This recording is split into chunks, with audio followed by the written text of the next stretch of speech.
है कि एवलांच फरवरी के महीने में आता है, ऐसा क्यों, जानते हैं इस रिपोर्ट में।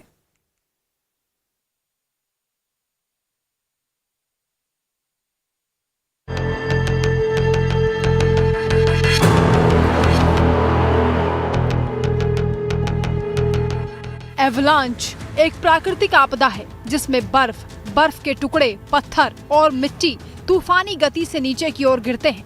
ये आमतौर पर पहाड़ी या बर्फीले इलाकों में होता है। जब बर्फ का जमाव अचानक टूटकर नीचे गिरने लगता है। उत्तराखंड में नवंबर और दिसंबर के साथ साथ जनवरी फरवरी महीने में भी बर्फबारी भारी होती है।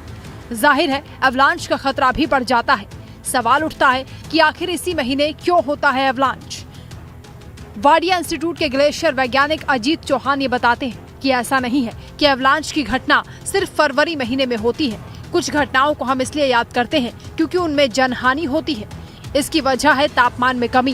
तापमान में कमी होने की वजह से बर्फ पीछे खिसकने लगती है, या यूं कहें कि गर्मी बढ़ने से ग्लेशियर पिघलने लगते हैं, जिसकी वजह से बर्फ के हिस्से टूटने लगते हैं। हिमस्खलन इसलिए भी खतरनाक है क्योंकि इसमें सिर्फ बर्फ नहीं बल्कि पहाड़ों पर मौजूद मलबा और पत्थर के टुकड़े भी साथ में टूटकर तेजी से नीचे की तरफ आते हैं। इसके सामने जो भी आता है बहा ले जाता है। फिलोमिना है जो आप विंटर सीजन की हम बात करते हैं तो उस पे बर्फ जो है एक के ऊपर एक लेयर बनती रहती है। और हमारा जो पिथौरागढ़ का एरिया है वो बहुत स्टीप स्लोप में है और वहाँ पे जो ग्लेशियर हैं उनका जो ग्रेडियंट है वो बहुत ज्यादा हाई होता है, जिसमें कि क्या होता है कि जब एक उसमें जो फ्रिक्शन होता है वो धीरे धीरे बहुत कम हो जाता है क्योंकि एक के ऊपर एक दबाव में आता है। तो जब वो वहां पे वो मतलब टिक नहीं पाता है, उसका वेट ज्यादा हो जाता है, तो ऊपर से पूरा के पूरा इरोड करके पूरा के पूरा जो बर्फ का एक पहाड़ है वो नीचे आ जाता है। ग्लेशियर वैज्ञानिक पंकज चौहान की माने तो कुमाऊं हिमालय की ढाल काफी तीक्ष्ण और तीव्र है, जिसकी चोटी बड़े ग्लेशियर को सहन नहीं कर पाती। या पुराने बर्फ पर जब नए वर्ष की परत पड़ती है तो इस तरह से कई लेयर बन जाते हैं, तो इसके टूटने से हिमस्खलन का रूप लेता है और बर्फ का एक बड़ा भाग सैलाब के रूप में नीचे गिरता है, जो सामने आने वाली सभी चीजों को बहा कर ले जाता है। हिमालय में बर्फबारी दिसंबर से शुरू हो जाती है और फरवरी महीने तक चलती है। जनवरी फरवरी में चोटी पर बड़ी संख्या में बर्फ मौजूद होता है, इसलिए अवलांच की संभावना फरवरी में बढ़ जाती है।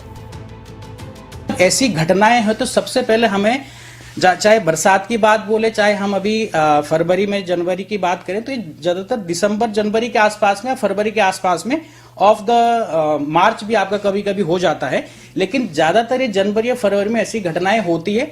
तो इसमें एक जो लो लैंड एरिया, जो नीचे नदी वैली में जो लोग हैं उनको पहले से आप कहीं दूसरी जगह सेटल कर दो, या जो जैसे आईएमडी बार बार एक अलर्ट जारी करता है कि भाई आज इतने दिन इतना स्नोफॉल हो सकता है, इतना बारिश हो सकती है, तो उस चीजों की थोड़ा सा इनको हिदायत करके और वो प्रशासन या अपने स्तर पे चाहे बीआरओ है या कोई भी है, इनको शिफ्ट करने का थोड़ा सा पहले वो करना चाहिए। ग्लेशियर वैज्ञानिक के मुताबिक एवलांच की एक वजह ग्लोबल वार्मिंग भी है, जिसकी वजह से ग्लेशियर तेजी से पिघलने लगा है और कई अप्रत्याशित घटनाएं हो रही हैं।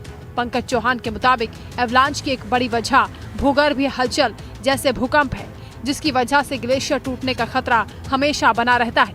रही बात माणा एवलांच हादसे की, तो अभी कुछ भी कहना मुश्किल है।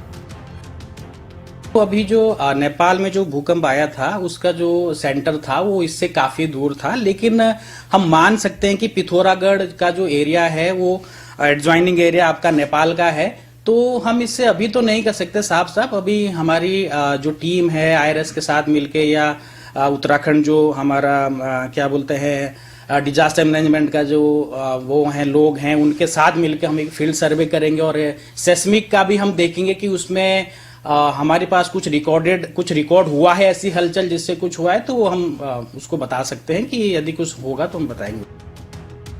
ग्लेशियर वैज्ञानिक की माने तो हिमस्खलन को लेकर हमें अलर्ट रहने की जरूरत है, क्योंकि पुराने ग्लेशियर पर जब नए वर्ष की बर्फ की परत जमती है तो उसके फिसलने या टूटने की घटनाएं होने की संभावना बढ़ जाती है।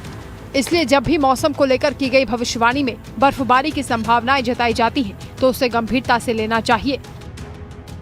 हिमाचल की बात करें या थोड़ा सा और आप काराकोरम के साइड जाओगे, जेएंडके की साइड जाओगे, हिली एरिया को छोड़ के ज्यादातर वहाँ प्लेन है, तो वहाँ पे ऐसी घटनाएं कम होती है रेदर देन कि आप उत्तराखंड का जो रीजन है कुमाऊं और गढ़वाल बहुत स्टीप स्लोप में है, बहुत वैली शेप में है, तो वहां पे थोड़ा सा भी ऊपर मास यदि जमा हो रहा है तो एकदम से नीचे स्लाइड होकर एवलांच का रूप ले लेता है।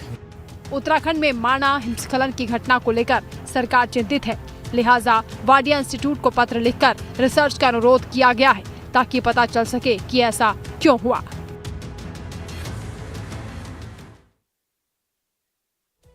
लाइव टाइम्स पर खबरों का सफर लगातार जारी है, बने रहिए मेरे साथ।